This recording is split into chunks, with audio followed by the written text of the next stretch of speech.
This is the story of how the tank has determined the fate of nations in the past and how they will continue to do so in the future. Today's state-of-the-art tank, the Abrams, is a realization of over 4,000 years of armored development.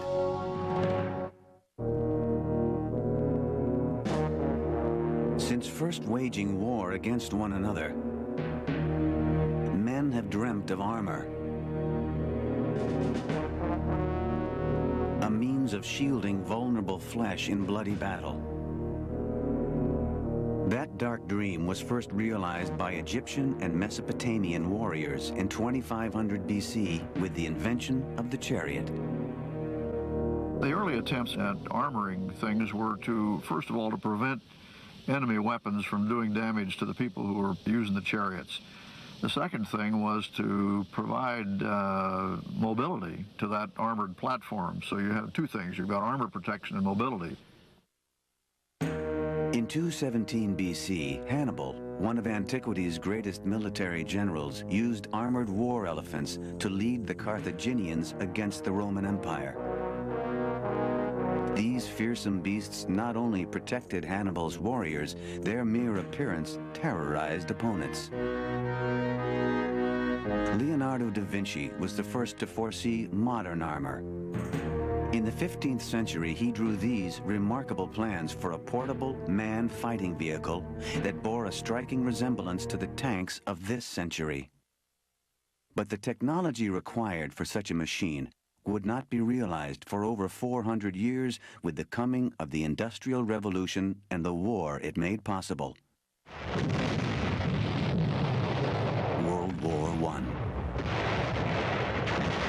For the first time in history, men possessed mechanized weapons of mass destruction. The enormous amount of artillery and machine gun fire that was present on the battlefield that just decimated soldiers by the thousands. The war would eventually claim over 9 million lives. Most perished in trench warfare, where soldiers attacked one another in an endless cycle of death, usually with nothing to show for it. If an army possessed a weapon capable of crossing the trenches, they could break the deadly stalemate. During the first year of the war, a visionary officer of the British Royal Engineers, Ernest Swinton, saw an American-made vehicle that inspired a radical solution. Swinton had been looking at Caterpillar tractor tracks on artillery gun carriages. Swinton's idea was to put armor on the carriage that would go on those tracks, and it could go across the mud and through the trenches and so forth. Old-school military leaders in England immediately rejected Swinton's plans for the new age weapon. However, one man championed his vision: Winston Churchill, then the First Lord of the British Admiralty. Navy ship designers completed a crude prototype, the Little Willie, in 1915. The project was so classified, workers were told they were building large water cisterns for troops in Egypt. Soon, the new secret weapons were known simply as tanks. Terms such as the hull, the hatches, and the deck reveal the tank's nautical origins and persist even today. By September of 1916, the world's first armored fighting vehicles arrived in France ready for battle. Called the Mark I, the weapon was like nothing seen before or since. The armored behemoth was 8 feet tall, 32 feet long, and weighed 28 tons. It was heavily armed with 4 machine guns and 2 powerful 57mm naval guns mounted on rotating sponsons. Its 10mm armor protected its crew from most enemy bullets. The Mark I's most brilliant technological achievement was its long tractor treads that enabled the vehicle to do what had previously been impossible: navigate muddy terrain and cross trenches. But the Mark I was primitive as it was revolutionary. The crew consisted of 11 people, 4 or 5 of whom did nothing but run around and oil the engine and try to keep it running. And then there was a crew on the gun, the sponsons. It took 3 or 4 people to service those weapons. And there were 2 guys up in the top who apparently gave it some direction. The Mark I was so undependable, 50% broke down after traveling only a few thousand yards. Their cabins were so hot that crewmen often fainted. They were so noisy, communication was impossible. Not long after the Mark I drove onto the battlefields of World War I, the French introduced their own design, the Renault FT-17. Lighter and faster than its British counterpart, it weighed 6.5 tons, had a crew of only 2, and achieved a top speed of 5 miles an hour. One of its most innovative features was a revolving gun turret. The British were looking at a land battleship, so they had large vehicles that were able to cross trenches with ease. The French were looking more at replacing the cavalry horse, so they're small and more maneuverable and much better for exploitation. On September 15, 1916, tanks entered combat for the first time when 36 British Mark I's crossed the enemy lines on the Western Front. Their mere appearance terrified German infantry. Tanks certainly had an effect on the execution of World War I. They were shocking to the enemy troops. The British tanks, they were humongous. It must have been like the guys who saw Hannibal coming with the elephants. My God, what is that coming down the path? The tanks successfully led British troops 3,500 yards into enemy territory. It was one of the most spectacular victories of the war. In response, the Germans later experimented with armor, producing the monstrous A-7V. Weighing over 30 tons with a crew of 18, it resembled a large armored box on a tractor chassis and was never used in the war. Meanwhile, hoping to capitalize on their new high-tech weapon, the British began planning the war's largest tank offensive. The battle would deliver one of England's only World War I victories and ultimately determine the future of the tank. With the initial success of the Mark I, the British Tank Corps believed the tank was the answer to trench warfare. Hoping for a clear and lasting victory on the Western Front, Allied commanders devised a revolutionary scheme. For the first time in the war, they would use a dense formation of tanks to lead a major offensive. Their target, a previously impregnable sector of the German front, near the French village of Cambrai. The plan called for the infantry to follow close behind the tanks to exploit the breakthrough attack. After secretly amassing nearly 400 of the new Mark IV tanks, the Battle of Cambrai began on November 20th, 1917. Within 4 hours, the tanks had advanced up to 4 miles, suffering almost no casualties. However, the revolutionary weapon was successful only so far. After the initial drive through enemy lines, British soldiers immediately fell behind, leaving the tanks vulnerable to German artillery and infantry, who knocked them out one by one. They had not provided the forces to follow up and exploit the effect of the breakthrough attack, so the whole thing was kind of a waste of time. They did gain some territory, which the Germans promptly recaptured. And one of the primary armor concepts is tanks work with infantry and they make a great team. Either by themselves or much less effective. After the Battle of Cambrai, besieged German leader Kaiser Wilhelm personally inspected several captured Mark IVs. It was now clear that the Allies had gained the upper hand in technology and in the war.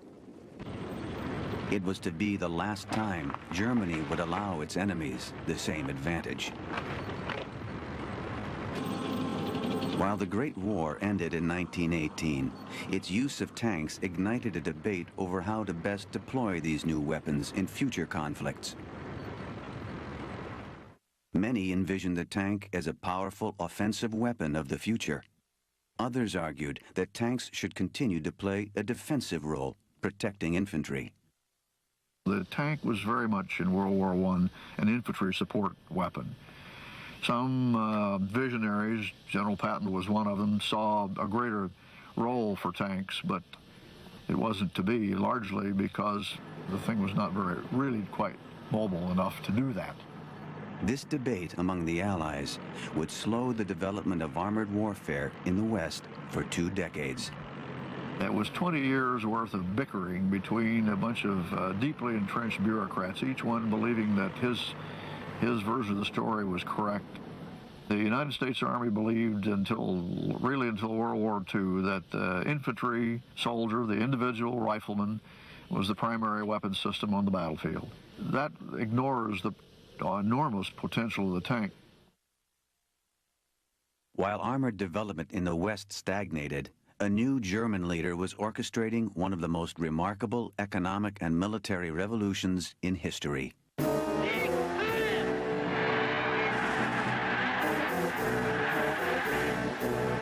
Fueled by a lust for revenge after Germany's humiliating defeat in World War I, Adolf Hitler quietly set out to build the world's most menacing army.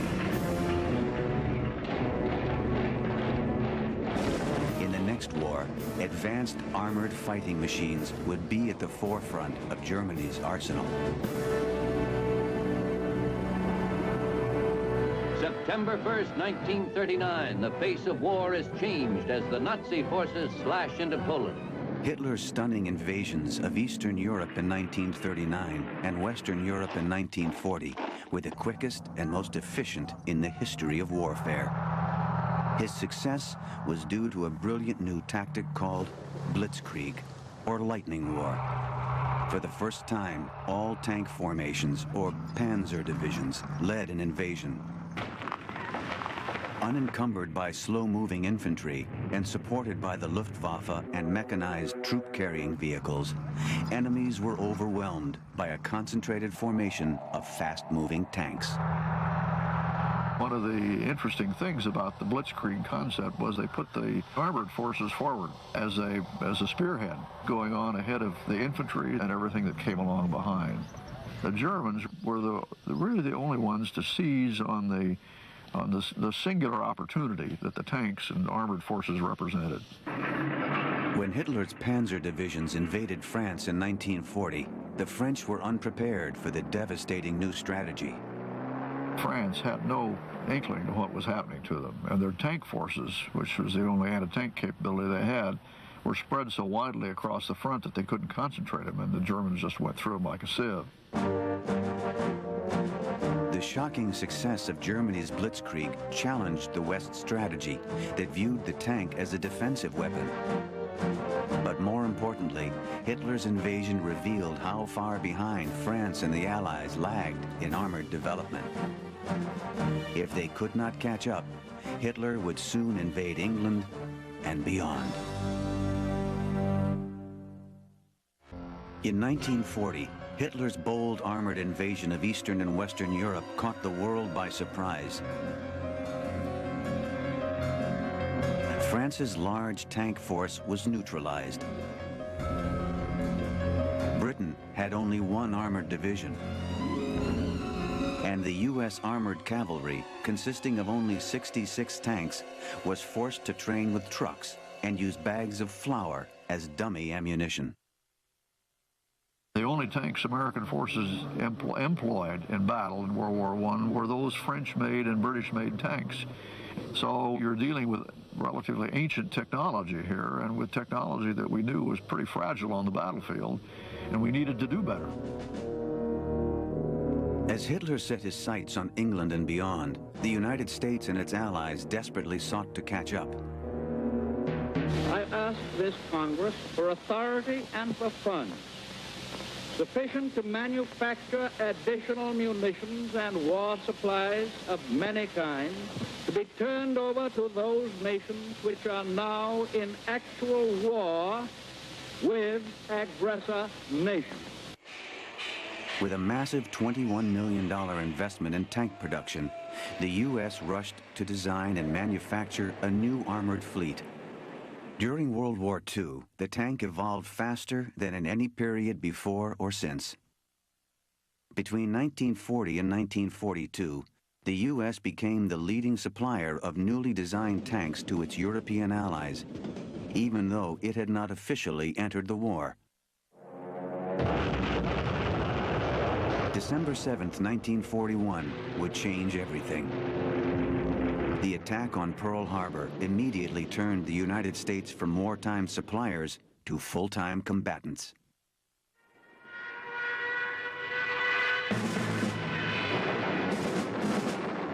Meanwhile, Germany began an all-out invasion of Russia with a staggering 4 million troops, 2,000 aircraft, and 16 elite panzer divisions. With 3,300 tanks spearheading the attack, Hitler was confident he could conquer Russia's major cities before the winter of 1942. All went according to plan until the German army encountered a surprise. The Soviets had quietly developed what many considered to be one of the greatest tanks ever made, the T-34. The ingeniously designed medium tank boasted an 85mm main gun and a top speed of 32 miles per hour. It was also the first tank to employ sloped armor, a brilliant innovation that caused German shells to bounce off it. After suffering some of their first defeats of the war, Hitler's generals began calling the T-34 the best in the world. Relying on their T-34s, courageous Russian soldiers stopped Hitler's armies before they captured Moscow and other key cities. That delay put them at the mercy of another deadly enemy, the Russian winter. By spring of '42, Germany had lost 1 million men and 1,600 tanks in some of the most brutal fighting ever seen in any war. As Hitler's army stubbornly fought on their eastern front, German engineers quickly redesigned their tanks. Borrowing extensively from Russia's T-34, they produced the mighty Panther, which became Hitler's most effective weapon throughout the remainder of the war. With its superior firepower, protection, and mobility, the Panther revolutionized ground combat once again. With a 700-horsepower engine and extra-wide treads, the 43-ton Panther could traverse rough terrain and reach speeds of 28 miles per hour. Its long-barreled, high-velocity 75mm cannon was capable of taking out enemy tanks from as far as 1,000 yards. Bringing this larger gun forward on the battlefield enabled them to outshoot just about anybody. Panthers were almost invincible in battle. Air attack was the most effective way to destroy one. A year later, Germany introduced World War II's most feared tank, the Tiger II. Heavily armored and weighing 68 tons, the Tiger II was less mobile than the Panther, but carried a formidable 88mm gun, which could reach an incredible 1¼ miles. Although Germany produced only 500 Tiger IIs, they became the kings of the battlefield.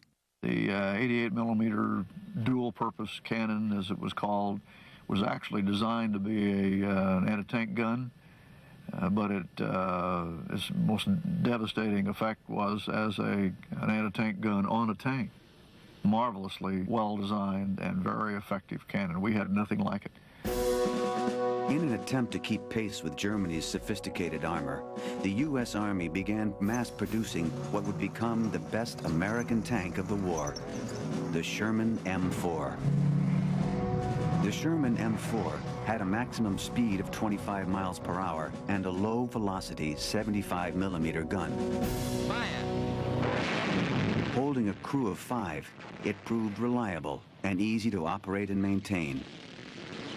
It was also highly adaptable. Attachments easily turned the M4 into rocket launchers, hedge cutters, and amphibious vehicles.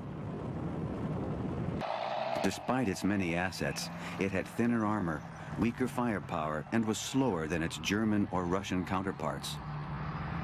There was really no way for us to put better armor on them, given the kind of engines we had. 500 horsepower was about the limit. And the guns were borrowed from everywhere, from the Navy, from the Air Defense Forces, from wherever. So our tanks in World War II were more or less of a hodgepodge of whatever was available.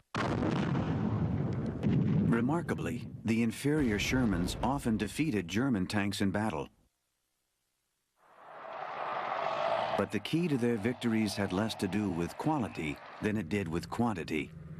America produced a staggering 50,000 Sherman tanks between 1942 and 1945, compared to Germany's 8,000 tanks. We outnumbered them. In the end, we outnumbered them. And that was that's the industrial mobilization mentality. All you have to do is outnumber the other guy. Deploying a vast number of men and machines, the Allies achieved their most significant victory of the war on June 6, 1944. D-Day, the largest land and sea invasion ever attempted. For every 5 men put ashore, there was 1 combat vehicle. Sherman tanks played a vital role in reclaiming most of occupied Europe. But it would be 6 months into the invasion that the Sherman would meet its ultimate challenge. In response to the D-Day, brilliant offensives, December of 1940, secretly gathered a section of the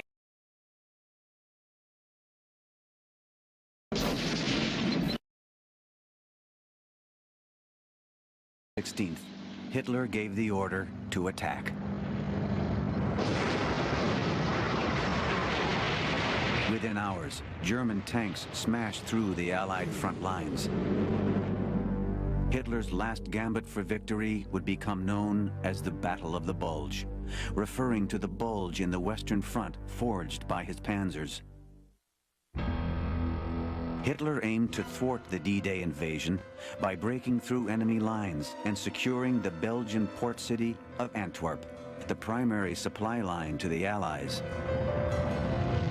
After his successful surprise attack in the Ardennes, Hitler dispatched several panzer divisions towards Antwerp. Another division was sent to the Belgian town of Bastogne. Seizing Bastogne, a junction of roadways that connected the Ardennes with Antwerp, was key to Hitler's plan.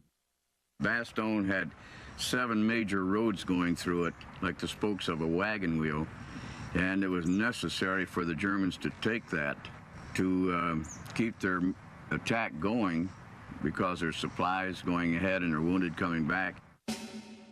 With the Air Force still grounded due to poor weather, the Allies turned to their tanks to secure the vital road junction.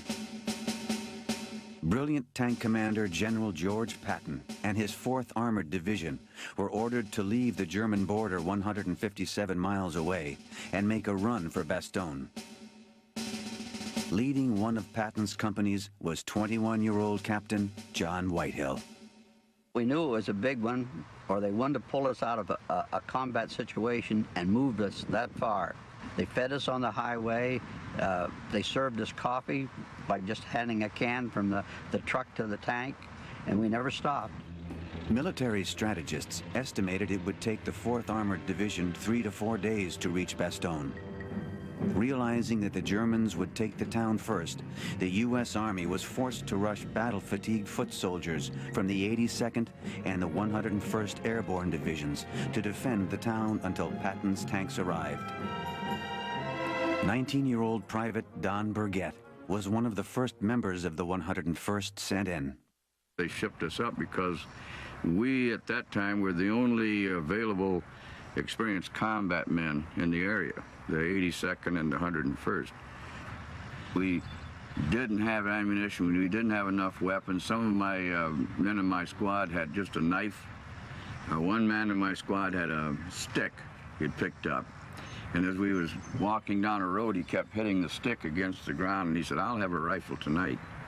And this is the way we were sent in against an entire army of tanks, and we had knives and sticks and rifles without ammunition. On December 19th, hours before the fall of Bastogne, the first soldiers arrived. By the next morning, they were surrounded by the most lethal armored machines in the German arsenal, the mighty Panther IVs and Tiger IIs. When we ran into enemy tanks and you're on foot, it's like being in a group of prehistoric monsters. I was under a Tiger tank and it stopped right on top of me, and I was really concerned because I have seen them. If they know you're there, I've seen them lock that track and they spin around and around and they grind you into hamburger. They grind you right into the dirt. But he was there probably about 20 seconds, and I thought he was there like 20 minutes, but he went on. By December 23rd, the fourth day of the battle for Bastogne, thousands of besieged soldiers had lost their lives. Patton's tanks, which should have already arrived, were delayed by worsening weather. If they did not get there soon, it appeared that the surviving soldiers trapped in Bastogne would be lost. After 4 days of brutal combat, Private Don Burget and the soldiers of the 101st and 82nd Airborne continued to hold the Belgian town of Bastogne. But their situation was becoming increasingly desperate. The Germans had 38 divisions in this battle, and Hitler had ordered 9 of the 38 against us, our one division. We were basically trapped or cut off like the hole in a donut. Temperature had dropped to 10 below. We were out in the fields with no overcoats, no gloves, out of food and out of ammunition, and it was getting kind of lean at that time. Meanwhile, help was nowhere near. The 4th Armored Division was further delayed by poor weather. In the beginning, it was decent roads, but as we neared Bastogne, they became snowy and ice-covered, and it became difficult to travel.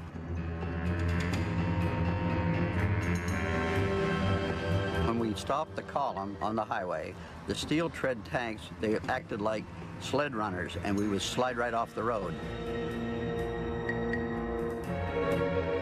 After 6 days on the road, Patton's 4th Armored Division finally reached the body-strewn outskirts of Bastogne. On the morning of the 25th of December, we kicked off from a point several miles south of Bastogne, and all this time we're hearing about how they're being squeezed and so forth. And it was about 4 o'clock in the afternoon of the 26th that they said we're going in. Sherman tanks would now be tested against the powerful Panthers and Tigers. The German tanks were superior, but they fought with a different tactics, where they would fight with 5 tanks and maybe 2,000 foot troops. We had maybe 12 infantry to each tank, and we fought tanks in mass. So we could keep them occupied in the front while we snuck around and kicked them in the butt in the back.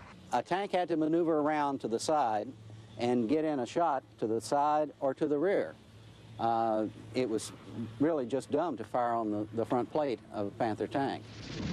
The strategy of using inferior Sherman tanks in superior numbers began to take its toll on the mighty German armor, but at a heavy price. For the most part, we were able to destroy the Panther tanks.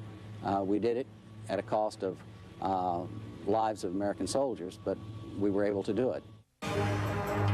As Patton's tank forces wore down German defenses, the weather finally began to cooperate.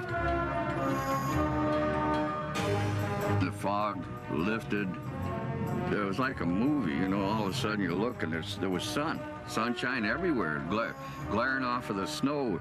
And we were in the woods, and I saw my buddies, some of these little shafts of light coming down like a cathedral almost. You know, you're in this woods, this forest, and they would stick their hands in and out of these little shafts of sunlight. It was a real blessing, and we knew that the outside would be coming. After being grounded for 10 days, the Air Force finally joined the fight for Bastogne.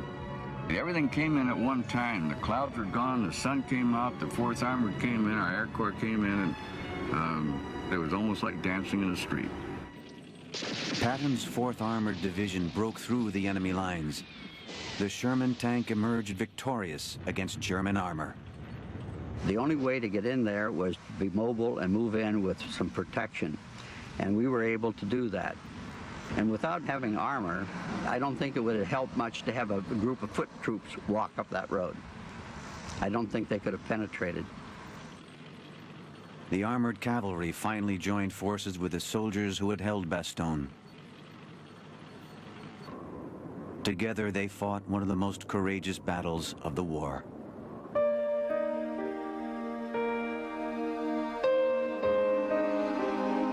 In the Battle of Bastogne, the 4th Army and the 82nd and 101st lost over 8,000 men.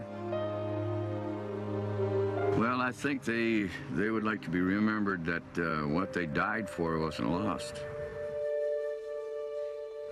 But I think it, with the way the world's going, I don't know, you know. But I think I don't think they would like to be remembered for the glory and the honor, because there's no glory in war. I think they would like to be honored.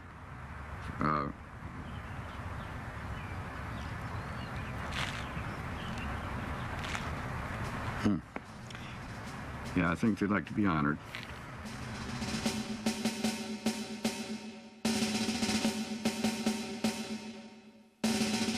Three weeks later, the Battle of the Bulge was over.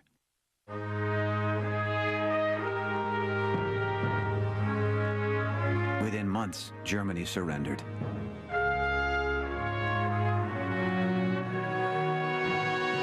I don't think that we could have won the war over there without the tanks, because we had speed, the mobility, and the firepower. Foot troops could never have moved that fast, and you had to move fast. You had to maintain constant contact with the enemy. You didn't dare have a gap where they could stop and regroup. You had to keep intimate with them all the time. And that's the only way we could do it, is with tanks. The tank had revolutionized combat more than any other land weapon in the war. But another implement of war brought about the end of World War II, this time from the sky. On the morning of August 6, 1945, a B-29 named Enola Gay dropped an atomic bomb over Hiroshima, Japan.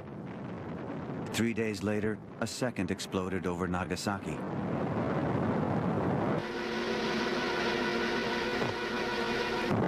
The advent of atomic weapons convinced many U.S. military leaders and politicians that future ground wars would be decided from the air. Some declared the tank's heyday over. The period after World War II, nothing happened in the tank development business. The prevailing wisdom was that the big bombers and the nuclear weapons were going to defend the country. This led to a great controversy about armies versus air forces this time, instead of infantry versus tanks. During the next 3 decades, the tank played a diminished role in most battlefields. In the Korean War of 1950 to 1953, modified Sherman tanks were used with little success due to military unpreparedness and difficult terrain. The tank briefly came to the forefront during the Israeli Six-Day War in 1967.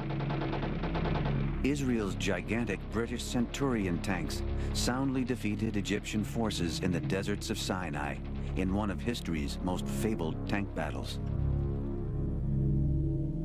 The following year, tanks became a symbol of oppression. The Soviet Union used them to suppress social unrest in the streets of Prague during its invasion of Czechoslovakia. In 1989, Chinese T-59 tanks were again used to squash political uprising, this time in China's Tiananmen Square. By the 1970s, military strategists were ready to sound the tank's battlefield death knell.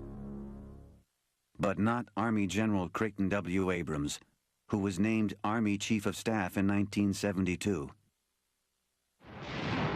Drawing on his first-hand experiences as a commander under Patton in World War II, Abrams called for a complete makeover of the tank, the first since the 1940s. One of the things that my dad had to do while I was chief was to say, look, we got to start all over again, and we've got to focus on three things: crew protection, accuracy and precision with lethality, and mobility. It was really a back to the drawing board, trying to find new concepts, any improvements that could be made, and incorporate them into a totally new tank. This futuristic tank, the Abrams M1, named after the general who inspired it, would revolutionize the future of armored warfare. It would meet its first challenge in 1990 during the Gulf War. On August 2nd, 1990, Iraqi dictator Saddam Hussein invaded the tiny oil-rich nation of Kuwait. In response, a U.S.-led coalition mobilized the largest combat force in the history of warfare. Operation Desert Storm. Using sophisticated Patriot missiles and high-tech bombers, the U.S. Air Force conducted nearly 70,000 sorties over Iraqi targets. After 3 weeks, firmly entrenched Iraqi troops continued to occupy Kuwait. After this intense bombing, Desert Storm Commander General Norman Schwarzkopf realized that to liberate Kuwait, he would have to launch a ground war. The battle's most vital weapon would be the Abrams M1. Though untested in combat, it was designed to meet General Abrams' three requirements of a modern tank: crew protection, mobility, and lethal accuracy. The fully electronic Abrams tank is equipped with ballistic computers, laser rangefinders, and an infrared vision device that enables the crew to see at night. An independent thermal viewer allows the tank commander to identify targets independent of the gunner. With Abrams' sophisticated thermal sights, crews can see enemies from several kilometers at night or during inclement weather.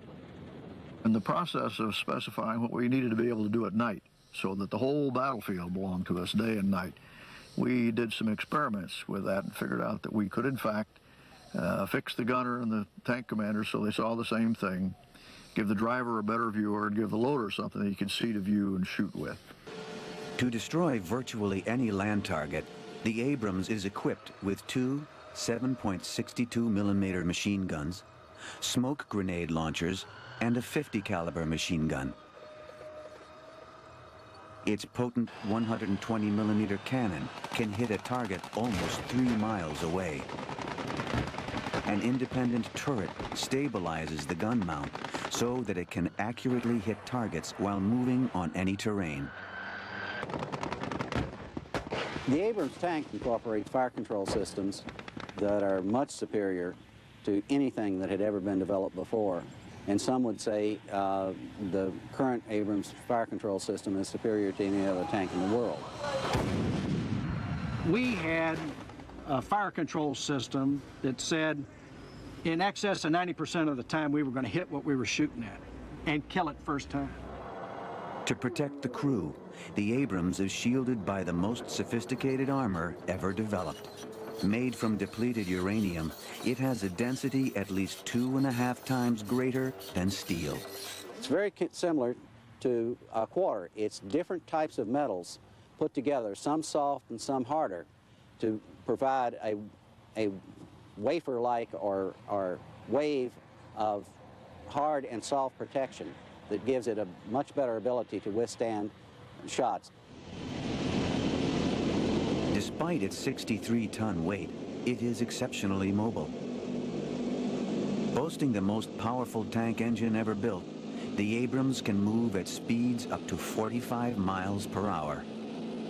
It uses a turbine engine, much the same engine that's used in a helicopter. This tank can literally be driven at speeds that would cause the track to fall off. It worked like a charm. We had never had a turbine in a ground application, turbine that big, 1,500 horsepower in a ground application before. As they entered Desert Storm, the Abrams tank did battle with Iraq's most formidable tank, the Soviet-made T-72. During several dramatic battles, U.S. tank crews successfully located and destroyed enemy tanks before the Iraqis even detected their presence. During the Gulf War, one of the nicknames for the Abrams tank was Whispering Death, because it does not have a tank-like sound.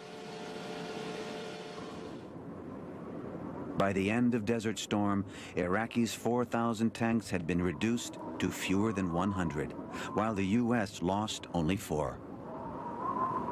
Desert Storm was so quick, so decisive, that the international community is still reeling from the impact of this tank.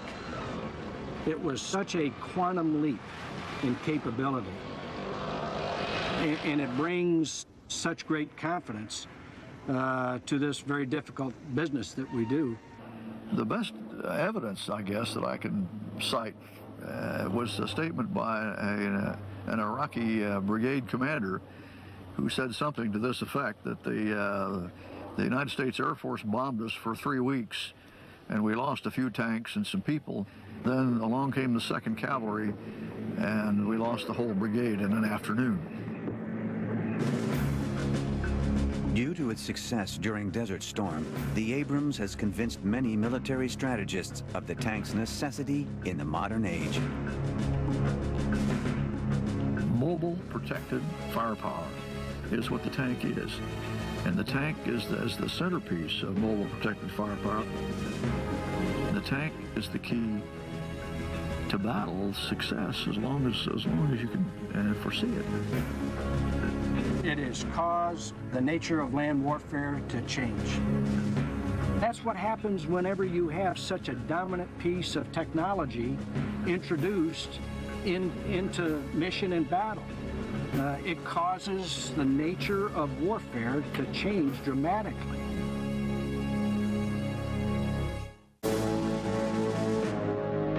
From the primitive Mark I to the groundbreaking armored fighting machines of World War II, to the high-tech Abrams, tanks have helped determine the fate of nations. Until the next evolution in armor, it appears that the tank will remain in the forefront of battle. And as long as there are wars, man's dark quest for armor will continue.